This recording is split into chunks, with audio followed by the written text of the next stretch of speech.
जरिए से नसीहत हासिल करने के लिए कहा जाता है। लेकिन हम आयतों को सुनकर उस पर अमल नहीं करते, नसीहत हासिल नहीं करते, तो अल्लाह तबारक व तआला ने फरमाया कि जो लोग हमारी आयतों को सुनने के बाद वो उस पर अमल नहीं करते हैं, सिर्फ सुनकर चुपचाप चले जाते हैं और उस पर अमल नहीं करते हैं, उससे ऐराज करते हैं, हमारी बातों को सुनने के बावजूद उससे इनकार करते हैं, क्या फरमाया, इन्ना मिनल मुजरिमीन मुंतकिमून, कि जब अल्लाह तबारक व तआला की बातों को सुनने के बाद अगर हम लोग उस पर अमल ना करें और हम बिल्कुल इनकार कर दें, तो उसको अल्लाह तबारक व तआला ने मुजरिमीन से शुमार किया। मुजरिमीन कि हम अल्लाह की निगाह में मुजरिमीन में से हैं। और अल्लाह ने क्या फरमाया कि मुंतकिमून, हम मुजरिमीन से बदला लेकर रहे। अगर हमने पुरानी आयत को सुनी, सारे अहकामात को सुने और उसके बावजूद हमने अमल नहीं किया, तो फिर अल्लाह तबारक व तआला के यहाँ जवाब देने के लिए हमें तैयार रहना होगा।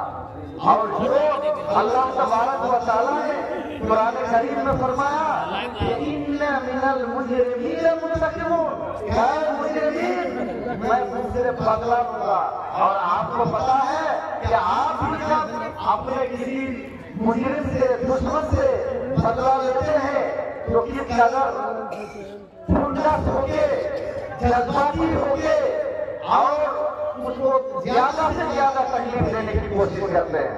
तो अल्लाह तबारक व तआला पहले अहकाम को सुना देते हैं, अपने नबी के जरिए से सुना दिया, अंबिया किराम के जरिए से पैगाम पहुंचा दिया और अंबिया किराम के बाद उलमा के जरिए से अपने पैगाम को हम तक पहुंचा दिया। अब अगर हम उस पर अमल नहीं करते तो हम अल्लाह तबारक व तआला के यहाँ जवाब देने के लिए तैयार हैं। इस आयत को मोहम्मद बिन अब्दुल वहाब ने नवाक़िद इस्लाम के अंदर भी बयान किया है। आज बड़े बड़े मुफस्सिरीन और मुहद्दिसीन ने अपने अपने हिसाब से इस आयत का जिक्र किया है, लेकिन आपको पता होगा कि इस्लाम से खारिज करने वाली जो 10 चीजों का जिक्र मोहम्मद बिन अब्दुल वहाब ने बयान किया है, तो 10 नंबर पे आपने ये बयान किया कि अल-एराज अन दीन, यानी दीन से एराज करना, दीन इस्लाम से दूरी अख्तियार करना, दीन इस्लाम की तालीम ना सीखना, ये भी नवाक़िद इस्लाम में से है। क्या अगर हमने अगर दीन इस्लाम को सीखने की कोशिश नहीं की और हमने दीन इस्लाम को सीखने के साथ साथ उस पर अमल भी नहीं की, तो गोया के हम भी दीन इस्लाम से बाहर निकल जाएंगे। और अल्लाह तबारक व तआला ने फरमाया कि जो लोग दीन इस्लाम से बाहर निकल जाएगा वो उसका ठिकाना जहन्नम होगा। अभी इस जिम्मे में यह आयत मैंने इसलिए पढ़ी, ये दीन से एराज करना भी ये इस्लाम से निकल जाने के बराबर है। और मैं आपको एक इबारत सुनाऊं, अब्दुल्लाह इब्न मुबारक की इबारत। उन्होंने क्या कहा, लौलल इस्नादु लकाला मन शाअ मा शाअ। उलमाए किराम इबारत समझ रहे कि अगर सनद नहीं होती, हम जो आपके सामने हदीस सुनाते हैं, उलमाए किराम हदीस पढ़ते हैं, उससे पहले एक रावी होते हैं, उसका एक सिलसिला होता है जिसको रवातुल हदीस कहा जाता है। फिर उसके बारे में फरमाया अब्दुल्लाह इब्न मुबारक ने कि लौला इस्नाद अगर सनद नहीं होती हदीस के अंदर तो जिसके मन में जो होता वो वही बोलता और हदीस गढ़ के लोगों के सामने बयान करता, दीन इस्लाम खत्म हो जाता। उसके बाद उनकी तरफ और एक इबारत मसलूक की जाती है कि अल-इस्नाद मिन दीन, ये सनद दीन में से है। उसी तरह मैं आज ये बात अलल इलाम कह सकता हूँ कि ये मदारिस इस्लामिया दीन है, ये मदारिस इस्लामिया दीन के किले हैं। क्या अगर इन मदारिस इस्लामिया को जिंदा न रखा जाए तो दीन से हमारे अंदर से जो भी बचा हुआ है वो निकल जाएगा। मेरे इस्लामी भाइयों, आजकल हमने अपने बनाए हुए इदारे को भी बिगाड़ डाला, बनाए हुए जामिया और मदरसा को भी हमने बर्बाद कर डाला। अमानत के अंदर हमारे अंदर खयानत आ गई। इसलिए हमें चाहिए कि जो इदारा कायम है, जो बना हुआ है, उसको आगे बढ़ाने की कोशिश करें और अपने बाल बच्चों को दीनी तालीम से आरास्ता करने की कोशिश करें। अगर आप दीनी तालीम से आरास्ता नहीं करेंगे, दीनी तालीम से अपने बच्चों को आरास्ता नहीं करेंगे, तो फिर अल्लाह तबारक व तआला के यहाँ आप बदला देने के लिए तैयार रहेंगे। आपको पता होगा अभी मौलाना खिज़िर अलैहिस्सलाम के बारे में और मूसा अलैहिस्सलाम के बारे में लंबा वाक़या बयान कर रहे थे। मैं आपको मूसा अलैहिस्सलाम के जमाने में एक बहुत ही नेक आदमी गुजरे थे, बलअम बिन बाऊरा, मैं उसके बारे में 2 मिनट आपको बताऊंगा और उसका हश्र क्या हुआ था। आप लोगों ने कभी सुना है बलअम बिन बाऊरा का नाम? किसी ने सुना है? तफसीर की किताबों में जिक्र मिलता है इसका। ये बलअम बिन बाऊरा बनी इस्राइल के जमाने में पाए जाते थे और ये बहुत ही नेक आदमी थे। अल्लाह तबारक व तआला ने उन्हें बहुत ज्यादा इल्म से नवाजा था और वो आदमी बलअम बिन बाऊरा मुस्तजाब दावा भी थे, यानी जो भी दुआ वो करते थे अल्लाह तबारक व तआला के यहाँ उसकी दुआ कबूल हो जाया करती थी। ये बलअम बिन बाऊरा जब मूसा अलैहिस्सलाम को अल्लाह ताला ने नबी बनाकर भेजा तो बलअम बिन बाऊरा को भी मूसा अलैहिस्सलाम ने दावत दी कि आ जाओ दीन इस्लाम के अंदर दाखिल हो जाओ। लेकिन बलअम बिन बाऊरा ने दीन इस्लाम में यानी मूसा अलैहिस्सलाम की दावत को मानने से इनकार कर दिया, क्योंकि वो अपने जमाने के बहुत बड़े आलिम थे। उनकी दुआएं कबूल होती थी, उनका बोलबाला था उस जमाने में।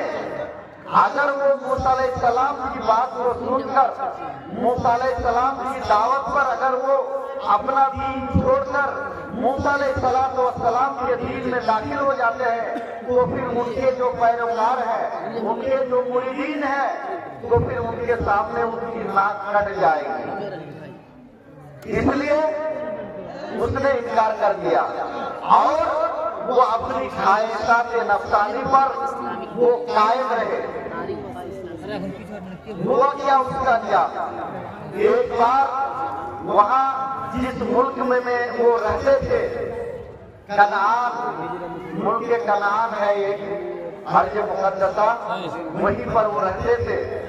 तो वहां के लोगों ने कहा कि मूसा अलैहिस्सलाम आए और आने के बाद लोगों को दावत देके सारे लोगों को अपने दीन में दाखिल कर लिया और हम लोग दम पड़ गए। एक काम कीजिए, मूसा अलैहिस्सलाम के लिए बददुआ करिए, क्योंकि लोगों को पता था कि ये बलअम बिन बाऊरा की दुआ कबूल होती है। तो लोग उनके पास आए और कहा कि मूसा अलैहिस्सलाम के लिए बददुआ कर लीजिए। लेकिन वो बलअम बिन बाऊरा जानता था कि ये मूसा अलैहिस्सलाम अल्लाह के नबी है। मैं अगर नबी के लिए बददुआ करूं तो हो सके कि हमारी दुआ कबूल ना हो।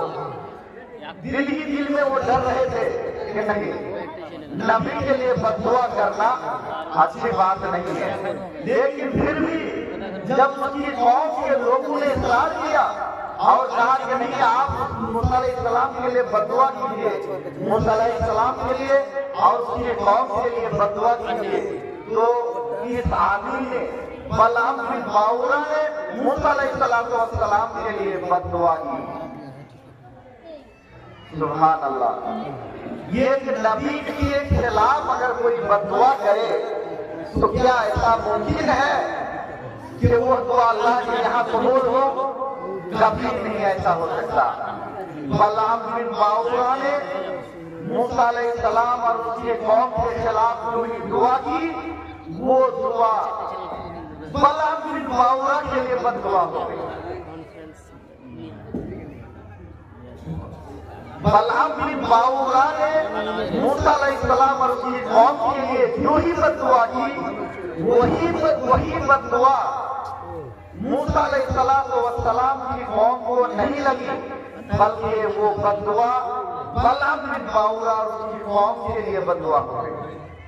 और जब वो बददुआ खुद लगे बलआम बिन बाऊरा पर आ गई तो इसने कहा कि मामला गड़बड़ हो गया, आप क्या करें? आप उसने जो है अपने लिए दुआ करना शुरू किया। तो जब अपने लिए दुआ करना शुरू किया तो ये दुआ भी आप कबूल नहीं हो रही है, ये दुआ भी उसके ऊपर बददुआ हो रही है। सुभान अल्लाह। आपने सुना होगा ये वाकया कभी न कभी, नहीं सुना होगा तो सुन लीजिए कि जब किसी नबी की दावत आ जाए और आदमी जानबूझकर उस पर अमल ना करे तो वो दिन दूर नहीं कि जब वो आदमी किसी के लिए बददुआ करे तो वो बददुआ उसी के लिए हो, और जब वो अपने लिए दुआ करे तो वो दुआ भी उसके लिए दुआ ना हो बल्कि बददुआ। मेरे इस्लामी भाइयों, ये दीन इस्लाम मजाक नहीं है। जो हमें अल्लाह तबारक व तआला ने दिया है, ये सबको पता है कि इस दीन इस्लाम से बढ़कर कोई अच्छा दीन दुनिया के अंदर न आया है और न ही आने वाला है। इसलिए हमें जो भी मौका मिला है, हम अल्लाह तबारक व तआला के रास्ते में अल्लाह तबारक व तआला के बताए हुए हुक्म के मुताबिक जिंदगी गुजारे। ये चंद बातें जिसमें अल्लाह तबारक व तआला ने इंतकाम के लिए कहा है, उसी के जिम्मे में मैंने आपके सामने रखी है। आज मैंने जैसे कहा कि कहां से बात शुरू करूं, कौन सी बात पहले कहूं और कौन सी बात ना कहूं। ये आजकल हमारे यहाँ क्या हो रहा है, तालीम के मैदान में क्या हो रहा है, सियासत के मैदान में क्या हो रहा है, गांव समाज में क्या हो रहा है, कोई पुरसाने हाल नहीं। इसलिए सबसे पहले हम अपने अपने नफ्स का मुहासबा करें। सबसे पहले हम अपने अपने नफ्स का मुहासबा करें और हम ये देखें कि दिन भर में कितना हम अच्छा काम करते हैं और दिन भर में कितना बुरा काम करते हैं। आज के जमाने में मुफ्तियान इकराम की तादाद बहुत ज्यादा बढ़ चुकी है। मुफ्तियों की कोई कमी नहीं है। एक दूसरे पर फतवाबाजी में सबसे आगे रहते हैं। सब कोई आज अपने आप को सबसे ज्यादा मुत्तकी और परहेजगार समझता है। सब कोई अपने आप को सबसे ज्यादा मुत्तकी और परहेजगार समझता है और दूसरे वाले को बेईमान समझता है। और हर कोई आज ये तलाशता है कि एक नेक आदमी क्यों नहीं मिल रहा है। बात सच बोल रहा हूं कि नहीं बताइए। सब परेशान है, सब परेशान है कि एक नेक आदमी क्यों नहीं मिल रहा। इसलिए कि सबने अपने आप को मुत्तकी बना लिया। नमाज ना रोजा ना हज ना ज़कात ना दिन भर में कोई एक बार सच्ची बात और अपने आप को सबसे नेक और पास्ता बना लिया और दूसरे को वो बेईमान दिखाई देता है। तो उसी तरह दूसरा आदमी भी उसको बेईमान दिखता है। अल्लाह तबारक व तआला ने साथ फरमाया, फला तुज़क्कू अनफुसकुम हुवा आलमु बिमन इत्तका मिनकुम, कि तुम अपने आप को ज्यादा बादशाह मत कहो, तुम अपने आप को ज्यादा मुत्तकी और परहेजगारी मत शुमार कराओ। अल्लाह तबारक व तआला ही को पता है कि तुम में से कौन ज्यादा नेक आदमी है। मेरे इस्लामी भाइयों, आज अमल की कमी है, हर चीज में अमल की कमी है। आप देखिए मसाजिद खाली है, आप कहीं पंचायती में जाइए, वहां देखिए बेईमानी शैतानी चल रही है। जब इलेक्शन का वक्त आता है उसमें बेईमानी शैतानी चल रही है। क्या करेंगे?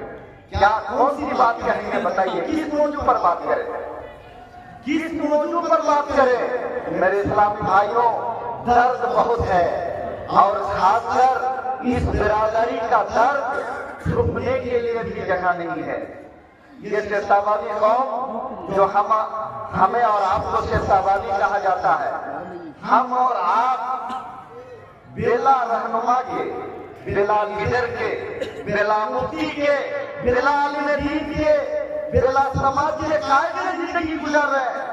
इसलिए हमें अपने अंदर फूंक फूंक कर नजर डालने की जरूरत है और सोचने की जरूरत है और हर मैदान में हमें काम करने की जरूरत है। खासकर हमारे बारे में लोगों को पता है, यहाँ से दिल्ली तक जब शेरशाहबादी कौम के बारे में लोग जिक्र करते हैं तो ये बताते हैं कि हाँ, कोई एक मजहबिया कौम है कि सुबह हल अपने कंधे में लेके जाता है और शाम के टाइम वापस आता है, बहुत मेहनती कौम है। काम के बारे में हमारा नाम होता है कि हम मेहनती कौम है, लेकिन हमें तालीम के मैदान में सबसे ज्यादा नुमाया कारकर्दगी की जरूरत है। हमें आंख बंद करके तालीम के मैदान में काम करने की जरूरत है। इस तरह के मदरसे की भी जरूरत है, स्कूल की भी जरूरत है, कॉलेज की भी जरूरत है। अपने बच्चों को मदरसे में भी पढ़ाने की जरूरत है, अपने बच्चों को कॉलेज में भी पढ़ाने की जरूरत है, अपनी बच्चियों को भी मदरसे में पढ़ाने की जरूरत है, अपनी बच्चियों को भी कॉलेज में पढ़ाने की जरूरत है। इसलिए मैदान अभी खाली है और हमारे आगे कोई नहीं, न हमारे पीछे कोई है। आप लोगों को पता है, चंद दिनों पहले कोई आदमी बंदूक लेके गया हमारे सांसद जी के पास और नाम उड़ा दिया हमारा, जैसे शेरशाहबादी मजहबिया आया था। कुछ नहीं कर सके हम लोग, कुछ नहीं कर सके। गोली लेके गया कोई, ग्रेनेड लेके गया कोई, नाम आया हमारा। हमारा चेहरा लोगों के सामने किस तरह से पेश किया जा रहा है, आपने नहीं सोचा, कभी गौर नहीं किया। जब तक हर मैदान में मेहनत नहीं करेंगे तब तक हमारा जवाब भी नहीं बन पाएगा। हमें जवाब देने के लिए तैयार होना होगा, हमें भी आगे बढ़ने की कोशिश करनी होगी और उसका वाहिद जरिया है ये तालीम। ये तालीम अल्लाह तबारक व तआला ने अल्लाह के रसूल को सबसे पहले जो वही नाज़िल की थी इसी इल्म के बारे में, तालीम के बारे में। इसलिए हमें तालीम के मैदान में मेहनत करना है और अच्छे इदारे कायम करने हैं, अच्छे अच्छे मौलाना लोगों को रखना है, तभी जाके हो पाएगा। अब मैं एक बात और करूंगा आपके सामने और अपनी बातों को खत्म करूंगा। मैं आपसे एक बात अर्ज करूंगा कि आप अपनी नस्ल को बचा लीजिए, अपनी नस्ल को, अपने बाल बच्चे को बचा लीजिए एक इल्म के जरिए से। दूसरा, नशा से, नशा को अल्लाह के रसूल सल्लल्लाहु अलैहि वसल्लम ने उम्मुल खबाइस कहा कि हर बुराई की जड़ नशा है। नशा से बचाइए अपने बच्चों को। हर माँ बाप के लिए जरूरी है कि वो अपने बच्चों पर निगाह रखे कि उसके बच्चे किस तरह के बच्चों के साथ उठ बैठ करते हैं, किस तरह के बच्चों के साथ उठ बैठ करते हैं, वो क्या खाते पीते हैं। खासकर आज तरह तरह की नशा हमारे मुआशरे में चल पड़ी है। अगर आप अपने बच्चे को नशा से नहीं बचाते हैं तो आपका वो बच्चा बिगड़ कर कहाँ पहुंचेगा कहना मुश्किल है। इसलिए कि नशा को आप छोटी मोटी बुराई ना समझे। नशा ज़िना से भी खराब है, नशा चोरी से भी खराब है, नशा कत्ल से भी खराब है। इसलिए उस चीज से अपने बच्चे को बचाएं और अपने बच्चों को तालीम से आरास्ता करें ताकि आपके बच्चे आगे चलकर एक मुहज्जब और बाअदब मुआशरे का इंसान बन सके। यही से मैं अपनी बातों को खत्म करता हूँ। आखिर में दुआ है कि अल्लाह तबारक व तआला हम लोगों को दीनी मैदान में काम करने की तौफीक दे। और ये बात मैं बोलूंगा हमारे नौजवान साथियों से, अभी मैं लेके आया वहाँ जहाँ पे खाने पीने का सिस्टम है, वहाँ भीड़ बहुत लगी हुई है। एक बार आप लोग भीड़ दान करने में भी जरूर लगाइए। जलसा कमेटी की तरफ से जो टोकन में आपको खिलाया जा रहा है उसका हक अदा करके जाइए। जो टोकन कम पैसे में आप खाना खाते हैं कुछ जलसे में जरूर लेके जाइए। जलसे वाले को ठग कर मत जाइए। एक बार यहाँ भीड़ लगाइए। अभी आपके सामने आप सबके हम सबके हरदिल अजीज मौलाना हुसैन सल्फी साहब आएंगे और आप लोगों को पता है कि जलसा कमेटी का दो ही मकसद होता है कि एक कुछ दीन की बातें लोगों तक पहुँचे और इदारा चलाने के लिए कुछ ताउन हो जाए। इसलिए आप लोग